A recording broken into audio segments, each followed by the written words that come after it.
না বিশ্বাস করতে পারি না। আপনি যখন বাড়িতে যাবেন, আপনাকে রাস্তার মধ্যে অনেকেই জিজ্ঞেস করতে পারে, কি গো কোথায় গিয়েছিলে? তুমি বলবে কি অমুকের বাড়িতে গিয়েছিলাম। তাহলে বিশ্বাসটা কোথায় হলো? আজকের জন্য তো অমুকের বাড়ি নয়, আজকের জন্য অমুকের বাড়ি নয়, আজকের জন্য সেই জায়গাটা হলো নববৃন্দাবন। তুমি যদি বলতে পারো মন থেকে যে আমি নববৃন্দাবন থেকে এসেছি, তাহলে তো তোমার কথার মধ্যে বিশ্বাস আছে, তাহলে তো তোমার কথার মধ্যে শ্রদ্ধা আছে, এবং মন থেকে তুমি মেনে নিতে পেরেছো যেখানে হরি কথা আলোচনা হয়, যেখানে রাধারানীর কথা আলোচনা হয়, যেখানে গীতার কথা আলোচনা হয়, আমার ভগবান অনাদিরাদি গোবিন্দ বলছেন, সেই জায়গার মধ্যে আমি রাধারানীকে নিয়ে বিরাজ করি। একবার প্রেম সে বলো, সেই জায়গার মধ্যে আমি রাধারানীকে নিয়ে বিরাজ করি। তার মানে আজকের এই জায়গার মধ্যে আমার অনাদিরাদি গোবিন্দ কাকে নিয়ে বিরাজ করছেন? আমার শ্রীমতী করুণাময়ী রাধারানীকে নিয়ে বিরাজ করছেন। এই কারণে সকলের শ্রীচরণে বিনম্র নিবেদন, যতটুক সময় ভাগবতী আসরে আমরা থাকবো, একটু মনোযোগ দাও, সবাই মিলে একটু কথাগুলো শ্রবণ করো, খুবই গুরুত্বপূর্ণ কথা। এই জায়গায় কি বলছেন জানো? ভগবানের নাম ছাড়া যেন কখনো না হই, সর্বদা যেন ভক্ত চরণে আশ্রিত হয়ে থাকি। মনে রাখবেন, ভক্ত চরণে আশ্রিত হয়ে থাকলে তোমার কোনোদিন অমঙ্গল হবে না। কি হবে না? তোমার কোনোদিন অমঙ্গল হবে না। আমরা মহাভারতে দেখতে পেয়েছিলাম, দুর্যোধন সে কিন্তু অনেক অপরাধ করেছে, অনেক পাপ কর্ম করেছে, কিন্তু দুর্যোধনের জীবনের প্রাথমিক অবস্থায় তার কোনো অমঙ্গল হয় নাই। এখন যদি বলা হয় জীবনের প্রাথমিক অবস্থায় তার অমঙ্গল কেন হয় নাই, এই জায়গার মধ্যে বলছে তার রাজ্যের মধ্যে একজন পরম ভক্ত বাস করত, যার নাম হলো বিদুর। যার নামটা কি? বিদুরের ছত্র ছায়ায় থাকার কারণে তার প্রথম অবস্থায় কোনো অমঙ্গল হয় নাই। একদিন কি করলো বিদুর? ধৃতরাষ্ট্রের কাছে গিয়ে বলল যে দাদা, তোমার ছেলের অপরাধ দিন থেকে দিন বেড়েই চলছে, তোমার ছেলের পাপ কর্ম দিন থেকে বেড়েই চলছে, তার পাপ কর্ম আর কমছে, তুমি এর একটা ব্যবস্থা করো। এই কথাটা শুনতে পেল দুর্যোধন। দুর্যোধন মনে মনে ভাবলো, আমার আমার রাজ্যে তাকে আর আমার নামে আমার বাবার কাছে নালিশ দে, তোকে তো এই রাজ্যে আর রাখা যাবে না। সে বিদুরের কাছে গেল, গিয়ে বলল, তুমি কি নিজের স্বেচ্ছায় রাজ্য ত্যাগ করে চলে যাবে, নাকি আমি তোমাকে গার ধাক্কা দিয়ে বের করে দিব? এই কথা বলার পরে দেখো কত বড় ভক্ত, বিদুরকে এই কথা বলল, তুমি কি নিজের স্বেচ্ছায় চলে যাবে, নাকি আমি গার ধাক্কা দিয়ে তোমাকে বের করে দিব? তখন বিদুরজি বলল, এত বড় পাপ কর্ম আর করতে হবে না, এমনি তো পাপ কর্ম করতে করতে তোমার জীবন শেষ হয়ে যাচ্ছে, আমাকে গার ধাক্কা দেওয়ার মতো পাপ আর তোমাকে করতে হবে না, আমি নিজেই তোমার রাজ্য পরিত্যাগ করে আমি চলে যাব। এই যে বিদুর হস্তিনাপুর ত্যাগ করে চলে গিয়েছিল দুর্যোধনের জীবনে, সেই দিন থেকে কার নেমে গিয়েছিল? একবার প্রেম চলো। এই কারণে আমি সকলের চরণে বিনম্র নিবেদন করছি, ভক্ত চরণে আশ্রিত হয়ে থাকো, সর্বদা ভক্ত সঙ্গ করো, সর্বদা সাধুর সঙ্গ করো। মনে রাখবেন, শাস্ত্র বলছেন চৈতন্য চরিতামৃত, সাধুর সঙ্গ সর্বশাস্ত্রে কয়, লব মাত্র সাধুর সঙ্গে সর্বসিদ্ধি হয়। সর্বদা সাধুর সঙ্গ করো। কি বলছেন? সাধুর সঙ্গ করতে করতে তোমার হৃদয়ে শ্রদ্ধা আসবে, আর শ্রদ্ধা থেকে ভগবানের প্রতি বিশ্বাসের উদয় হবে, আর বিশ্বাসের মাধ্যমে কাকে পাওয়া যাবে? আমার ভগবানকে পাওয়া যাবে। আমরা দেখতে পেয়েছিলাম বৃন্দাবনের একজন বাবাজি, যার নাম হলো শ্রী শ্রী 108 বিনোদ বিহারী দাস বাবাজি মহারাজ। বাবাজি মহারাজ তার একটা বাণীতে তিনি বলেছেন, যদি তোমার বিশ্বাস হারিয়ে যায় তাহলে বুঝতে হবে তোমার ভজনের মৃত্যু হয়ে গিয়েছে। যদি তোমার রাধারানীর প্রতি থেকে, যদি তোমার গোবিন্দের প্রতি থেকে বিশ্বাস হারিয়ে গিয়েছে, তুমি ভজন করছো, তুমি রাধারানীকে ডাকছো, তোমার জীবনে একটা বাধা এসেছে, একটা কষ্ট এসেছে, তুমি গোবিন্দকে বলছো, গোবিন্দ আমি তোমার নাম করি, আমার জীবনে এত বাধা, আমি আর তোমার নামই করবো না। একবার পেয়েছে বলো। কিন্তু ভক্ত ভাবে কর্মের ফল তো সবাইকে পেতে হবে, কর্মের ফলের জন্য আজকে আমি দুঃখ পাচ্ছি, আমার ভগবান দিচ্ছে না, কর্মের ফলের জন্য আমি দুঃখ পাচ্ছি। আমরা দেখতে পেয়েছিলাম ভাগবতে দ্বাদশ মহাজনের একজন মহামহিম ভীষ্ম।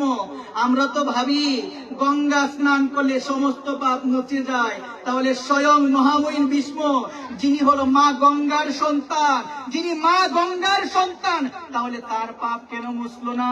তার পাপ কেন মুছলো না?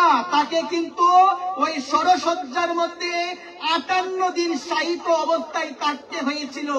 একদিন মহামহিম ভীষ্ম আমার ভগবান অনাদিরাদি গোবিন্দকে প্রশ্ন করেছিল, বলছে, হে দ্বারকাধীশ, হে ভগবান, আমি 100 জনমের কথা বলতে পারি, কিন্তু আমার 100 জনমের কথা যখন আমি বলতে পারি, আমার মনে হয় না 100 জনমে কোন জনমের মধ্যে আমি এমন কোন কার্য করেছি যার কারণে 58 দিন আমাকে স্বরের মধ্যে শায়িত অবস্থায় থাকতে হয়েছে। তুমি বলো, আমার তো মনে পড়ছে না যে 100 জনমে এমন কিছু আমি করেছি যার কারণে এত কষ্ট আমাকে মুখ করতে হচ্ছে। একবার প্রেম সে বলো। এই কথাটা বলার পরে তখন আমার ভগবান বলল, দেখো, তুমি তো 100 জনমের কথা বলতে পারো, কিন্তু 100 জনমের আগের জনমের কথা তো আর তুমি বলতে পারো না। সে সময় তুমি ছিলে এক রাজা, তুমি এক জায়গায় যাবে, রওনা দিয়েছিলে, হঠাৎ প্রতিমধ্যে একটা সরীসৃপ জাতীয় প্রাণী তুমি দেখতে পেয়েছিলে। ওই প্রাণীটাকে তুমি তোমার বান দিয়ে তুলে এমন একটা জায়গায় ফেলে দিয়েছিলে, সেই জায়গাটা হলো একটা কাঁটাযুক্ত গাছ। ওই কাঁটাযুক্ত গাছের মধ্যে ওই সরীসৃপ জাতীয় প্রাণীটা একদম পড়ে গিয়েছে, সে একদম বিদ্ধ হয়ে গিয়েছে এবং ভগবানের কাছে বলেছিল, যে ব্যক্তি এমন কাজ করেছে, আমাকে ওই কাঁটা গাছের মধ্যে ফেলে দিয়েছে, হ্যাঁ ভগবান, তাকেও তুমি এই সরসজ্জার মধ্যে তুমি রাখিও। একবার এই কারণে 100 জনম চলে গিয়েছে, কিন্তু কর্মফল কিন্তু তাকে ছাড়ে নাই। যেমন কর্ম করব, কারো মনে কষ্ট দিব, কারো মনে আঘাত দিব, আজকে আমি সুখী, অপরজন বলে ও এত খারাপ কর্ম করে, মানুষের মনে কষ্ট দে, মানুষের মনে আঘাত দে, সর্বদা অপকর্ম করে, কোনদিন ভগবানকে ডাকে না, কোনদিন ভগবানের মন্দিরে যায় না, তাহলে ওর এত সুখ কেন? আমি তো ভগবানকে ডাকছি, আমার কপালে কেন এত দুঃখ? ও ভগবানকে ডাকে না, ওর উত্তরোত্তর সমৃদ্ধ হচ্ছে, দিন থেকে দিন অর্থের পরিমাণ বাড়ছে, দিন থেকে দিন একটার পর একটা বিল্ডিং উঠছে, তাহলে আমি এত ভগবানকে ডাকি, আমার তো কোনো কিছু হচ্ছে না। এই জায়গায় মনে রাখো, এই জায়গার মধ্যে মনে রাখতে হবে, যে ব্যক্তি ভগবানকে ডাকে না কিন্তু সমৃদ্ধি পাচ্ছে, এটা তার কোনো না কোনো জীবনের পুণ্য ফল। ওই পুণ্য ফলের জন্য সে আজকের দিনে সে সমৃদ্ধশালী হচ্ছে, কিন্তু আজকে তো ভগবানকে ডাকছে না, ওইটার পরে কোনো না কোনো একদিন তাকে লাভ করতে হবে। একবার প্রেম সে বলি। কিন্তু তোমাকে বিশ্বাস করতে হবে, কর্মের ফলের জন্য তুমি দুঃখ পাচ্ছ, আর তুমি ভগবানকে বলছো ডাকবো না তোমায়, এত আঘাত দাও আমাকে, এত কষ্ট আমাকে দাও, ডাকবো না। এটা বলেছিল, কে বলেছিল? অগ্রদ্বীপের গোপীনাথ। কথা শুনো মনোযোগ সহকারে। অগ্রদ্বীপের মধ্যে রাধা গোপীনাথ নামে এক বিগ্রহ রয়েছে, ওই বিগ্রহের সেবা অর্চনা করত গোবিন্দ দাস নামে তার এক ভক্ত। একটু মনোযোগ সহকারে শুনতে হবে। আমরা অনেক সময় বলি, সংসারে আমার কেউ নাই, আমার সংসারে কেউ নাই।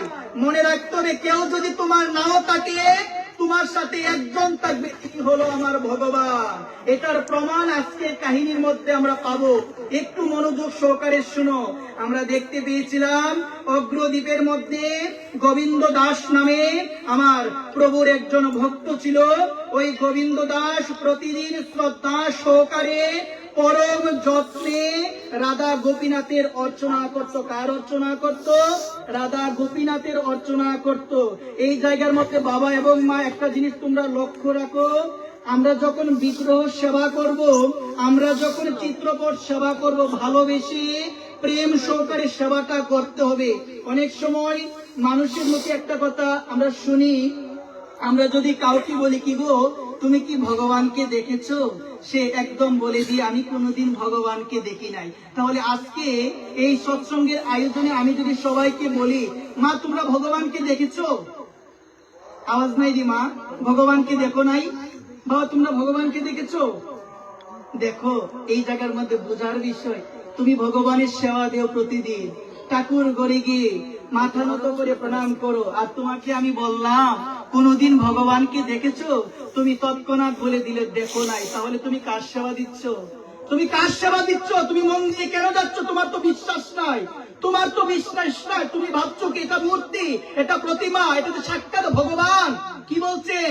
প্রতিমা নহে তুমি সাক্ষাৎ ব্রজেন্দ্র নন্দন, প্রতিমা নহে তুমি সাক্ষাৎ ভগবান।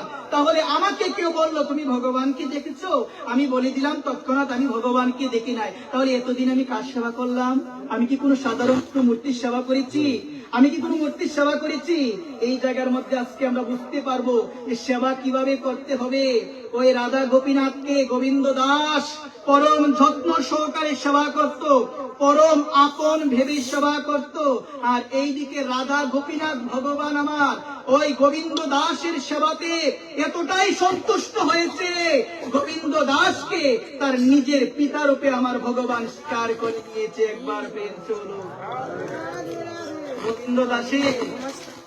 গোবিন্দ দাসের বউ অনেকদিন আগে মারা গিয়েছে। ছোট একটা সন্তান ছিল। কি ছিল বলো সবাই?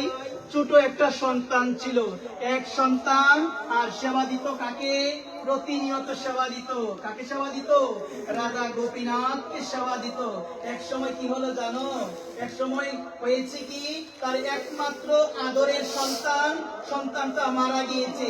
যখন মারা গিয়েছে, গোবিন্দ দাস ক্রন্দন করতে করতে, বিলাপ করতে করতে রাধা গোপীনাথকে বলল, তুমি আমার স্ত্রীকে কেড়ে নিয়েছো, তাতে আমার কোনো দুঃখ ছিল না, তাতে আমার কোনো কিছু হয় নাই, তাতে আমি কোনো দুঃখ পাই নাই, কিন্তু আজকে আমার একমাত্র আদরের একটা সন্তান ছিল, তুমি তাকেও কেড়ে নিয়েছো। আমি এত ভালোবাসি তোমায়, পরম যত্ন সহকারে আমি তোমার সেবা করি।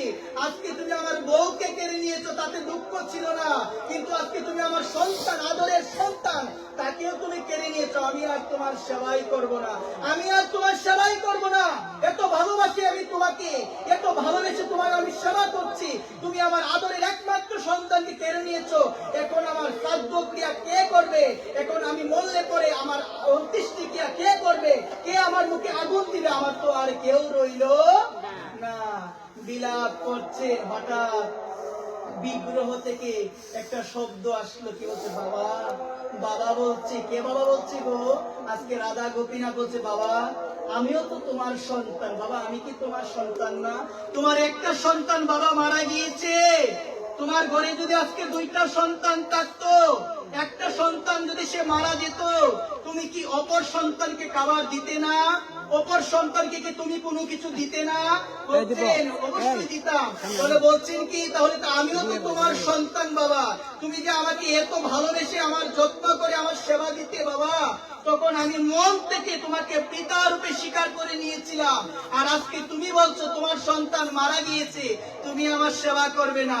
আর তুমি বিলাপ করতে করতে বলছো তোমার কে মুখাগ্নি কে করবে, তোমার মুখে আগুন কে দেবে, তোমার অন্ত্যেষ্টিক্রিয়া কে করবে, তোমার পিণ্ডদান কে করবে? বাবা আমি কথা দিচ্ছি, তুমি মারা যাওয়ার পরে আমি পিণ্ডদান করব, আমি তোমার মুখে আগুন দিব, আমি তোমার শ্রাদ্ধ ক্রিয়া অনুষ্ঠান করবো। একবার বলতে বলো। আমার ভগবান বলছেন এই কথা। এই কথা বলার পরে একটু মনে শান্তি পেয়েছে। বলছে বাবা তুমি তো এখন কিছু গ্রহণ করো, এখন কিছু গ্রহণ করো। তখন আমার গোবিন্দ দাস তার রাধা গোপীনাথ বিগ্রহকে বলল, আমি কি কোনোদিন তোমাকে কোনো কিছু না দিয়ে গ্রহণ করেছি? আমাকে যদি কিছু গ্রহণ করতে হয় তোমাকে তো আগে নিবেদন করতে হবে, তোমাকে দেওয়ার পরে তো আমি গ্রহণ করব।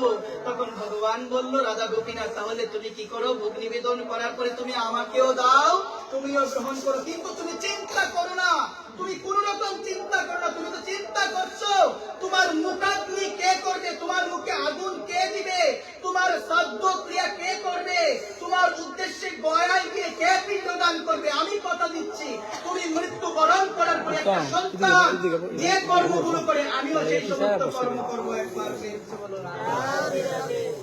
সে কি করলো জানেন? গোবিন্দ দাস অগ্রদ্বীপের যত ভক্ত ছিল সবাইকে বলে দিল, আমার একটা সন্তান মারা গিয়েছে, কিন্তু আমার আরেকটা সন্তান তো আছে। তারা বলতো এখন তোমার মুখাগ্নি কে করবে? সে বলছে কোনো চিন্তা নাই, এক সন্তান মারা গিয়েছে, আরেক সন্তান তো আছে, কিন্তু কথা হলো আমরা না ভালোবাসতে পারি না, আমরা ভালোবাসতে পারি না। দেখুন ভগবান কি বলছেন জানেন? গীতার মধ্যে আমার ভগবান বলছে মন মনা ভব মদ ভক্ত মদ জাজি মাম নমস্কুরু মাম এব এশ্বসি সত্যন্তে প্রতিদান প্রিয়সীমে। আমার ভগবান বলছে আর কিছু চাই না, কি দিব গো মা? এই যে ফুলটা দিলাম, এই ফুলটাও তো একটা বৃক্ষ থেকে পেয়ে দিলাম, এটা কি আমার ফুলটা? মা বলো না ফুলটা কি আমার? এই তুলসী পত্রটা দিলাম, এটা তো আমার না, কোনো কিছু তো আমার না, টাকা পয়সা শরীরটা তো আমার না, তাহলে ভগবানকে কি দিয়ে সেবা দিব বলো না? ভগবান কি বলছে জানেন? মন মনা ভব, আর কিছু চাই না, তোমাদের মনটুকু আমাকে দিয়ে দাও।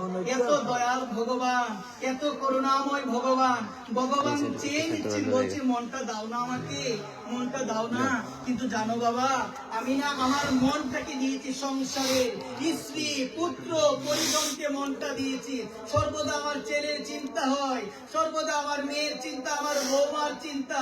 একটা বারও তো আমার প্রাণটা কাঁদে না আমার ভগবানের জন্য, একটা বারও তো আমার দুই নয়নে এক ফোঁটা জল আসে না ভগবানের জন্য।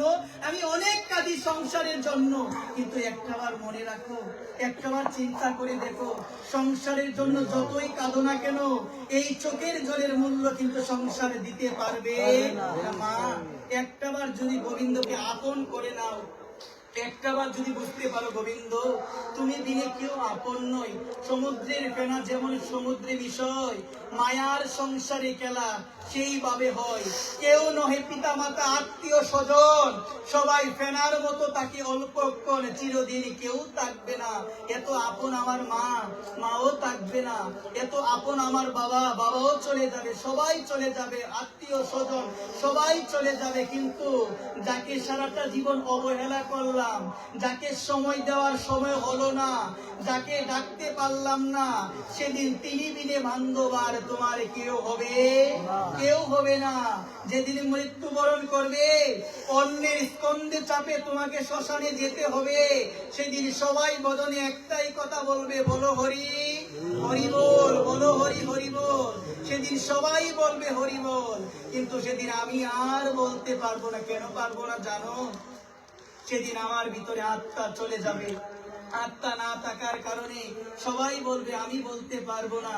এই কারণে কি হচ্ছে জানো? যে ব্যক্তি হরিনাম করে না, যে ব্যক্তি আমার ভগবানকে ডাকে না, সে জীবিত হয়েও মৃত, সে জীবিত হয়েও মৃত। এই প্রসঙ্গে বলছে এক বাবা তার ছেলেকে নিয়ে বাজারে যাচ্ছে। বলো সবাই কোথায় যাচ্ছে? বাজারে যাচ্ছে। বাজারে যখন যাচ্ছে, হঠাৎ তারা দেখতে পেল পথিমধ্যে একজন ব্যক্তি মারা গিয়েছে। সবাই তাকে কাঁধে বহন করে কোথায় নিয়ে যাচ্ছে? বলো সবাই। শ্মশানে নিয়ে যাচ্ছে। শ্মশানে যখন নিয়ে যাচ্ছে, সবাই বলছে হরি বল হরি বল হরি বল। ছোট ছেলেটা বাবাকে ডেকে বলল, বাবা এই যে ব্যক্তিটা মারা গিয়েছে, সবাই হরিবল বলছে, সবাই হরিবল বলছে, তাহলে যে শুয়ে আছে সে কেন বলছে না বাবা হরিবল? সে কেন বলছে না? তখন বাবা বললো, সে কি করে হরি বলবে? তার ভিতরে তো আত্মা নেই, সে মারা গিয়েছে। সবাই বলতে পারবে, সে বলতে পারবে না। ছোট ছেলেটা বাবাকে ধরে বললো, বাবা তুমিও কি মারা গিয়েছো? ও বাবা তুমিও কি মারা গিয়েছো? বলছে, বাবা কেন আমাকে এই কথা বললি? বলছে, বাবা তুমি না বলেছো যে মারা গিয়েছে সে হরিনাম করতে পারবে না? তো বাবা আমি তো আমার জীবনে কোনোদিন দেখি নাই তোমার মুখে একটাবার হরিনাম। আমি তো কোনোদিন দেখি নাই তুমি একটাবার বলছো হরি কৃষ্ণ হরি কৃষ্ণ।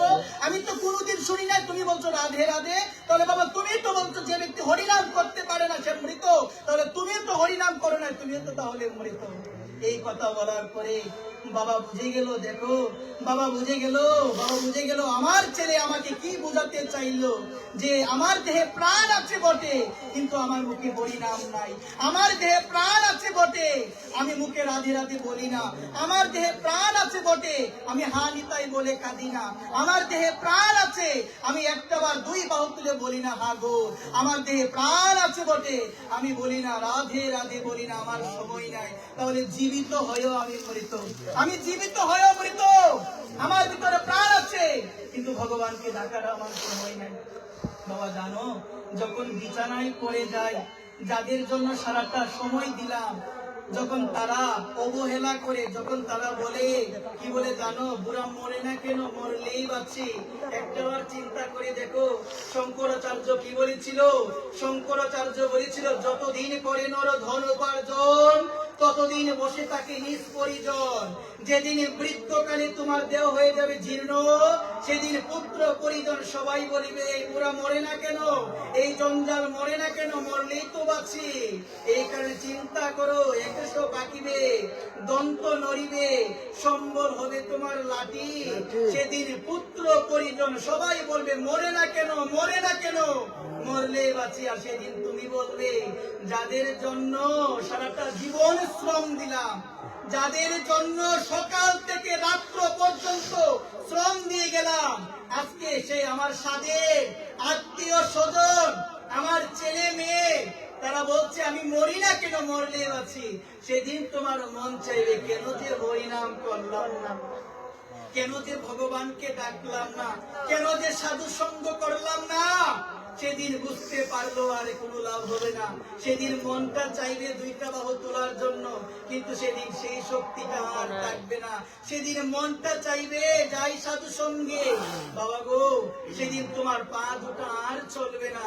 সেদিন বলতে মন চাইবে হরে কৃষ্ণ, কিন্তু মুখে সেই পরিমাণ শক্তি থাকবে না, বলতে পারবো না। এই কারণে বলছে রে, দেহ তাকিতে সবল, হরে কৃষ্ণ বল, অঙ্গ অবশ্যই তুমি লইতে পারবে না। দেহটা সবল থাকতে, দেহের মধ্যে শক্তি থাকতে কর্ম তুমি করো, কিন্তু কর্মের মাঝখানে আমার প্রাণ গোবিন্দকে স্মরণ করো, আমার প্রাণ গোবিন্দের নাম গুলো কীর্তন করো, তাহলে মানব জীবন তোমার সার্থক হবে। একবার প্রেম সে বলো, মানব জীবন তোমার সার্থক হবে।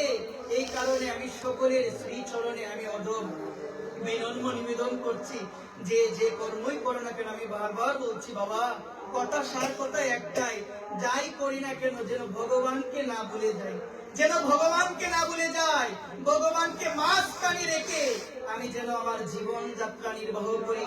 আমি সর্বদা ভগবানকে স্মরণ করব, সর্বদা ভগবানকে ডাকবো। যে কোনো কর্মই করছি না কেন যেন সর্বদা বলতে পারি জয় রাধে শ্যাম, জয় রাধে শ্যাম, হরে কৃষ্ণ কৃষ্ণ কৃষ্ণ হরে হরে, হরে রাম রাম রাম হরে হরে। সর্বদা বদলে গুরু কৃপাহি কে বলো, গুরু কৃপাহি কে বলো, সর্বদা শ্রী গুরুদেবের নাম, সর্বদা শ্রী গুরুদেবকে স্মরণ। আমি সকলের চরণে আরেকটা বিনম্র নিবেদন করে বলছি, আমরা যারা শ্রী গুরুদেবের কাছ থেকে মন্ত্র নিয়েছি, দীক্ষা পেয়েছি, আমাদের করণীয় হলো আমাদের শ্রী গুরুদেব আমাদের কর্ণমূলে যে মন্ত্রটা দিয়েছেন, আমরা যেন প্রতিনিয়ত ত্রিসন্ধ্যায় সে মন্ত্রটা আমরা জপ করে। কিন্তু দেখা গেল অনেকেই আছে এটা করে, এটা অনেকেই আছে, একটা কথা শুনো মনোযোগ সহকারে, যে ব্যক্তি বীজ মন্ত্র ত্রিসন্ধ্যায় জপ না করে, তার অন্তরে কোনোদিন শুদ্ধ কৃষ্ণ প্রেম জাগ্রত হবে না। এই কারণে আমাদের সকলের করণীয় হলো আমরা ত্রিসন্ধ্যায় যেন শ্রী গুরুদেবের প্রদত্ত বীজ মন্ত্র আমরা যেন সবাই জপ করতে পারি। একবার রাধে রাধে। কর্মফল অনেকাংশে হ্রাস পেয়ে যাবে, কর্মফল তোমার অনেকাংশে হ্রাস পেয়ে যাবে যদি গুরুদেবের চরণে আত্মসমর্পণ করতে পারো, যদি সর্বদা শ্রী গুরু কৃপাহি কে বলম, শ্রী গুরু কৃপাহি কে বলম সর্বদা যদি জপ করতে পারো। দেখো ভক্তমারে বলছে, এক বাবা ছিল আমার, সেই বাবা সর্বদা বলতো বদলে শ্রী গুরু কৃপাহি কে বলো। আপনারা সবাই বলেন শ্রী গুরু কৃপাহি কে বলো, শ্রী গুরু কৃপাহি কে বলো। ভক্তমারে বলছে ওই বাবা আমার সর্বদা গুরুদেবের নাম স্মরণ করে, সর্বদা গুরুগত প্রাণ, তার গুরুগত প্রাণ, গুরু ছাড়া কিচ্ছু বুঝে না। গুরুদেব যা বলে তাই পালন করে, গুরুদেব যা বলে তাই পালন করে। শাস্ত্র বলছে গুরু বাক্য অমান্য করলে তাকে নরকে যেতে হবে। গুরু বাক্য যদি তুমি অমান্য করো, তোমাকে ওই ঘোর নরকে তোমাকে যেতে হবে। এই কারণে গুরুদেব যা বলে তাই মানতে হবে, তা পালন করতে হবে, তা শিরোধার্য করে জীবন যাত্রা নির্বাহ করতে হবে। ওই বাবা আমার সর্বদা গুরুদেবের নাম স্মরণ করে, সর্বদা গুরুদেবকে স্মরণ করে একদিন বাবা শয়নে গিয়েছে। আমি সকলের চরণে নিবেদন করে বলছি, আমরা রাত্রিবেলা শয়নে যাই না, সবাই শয়নে যাই কি?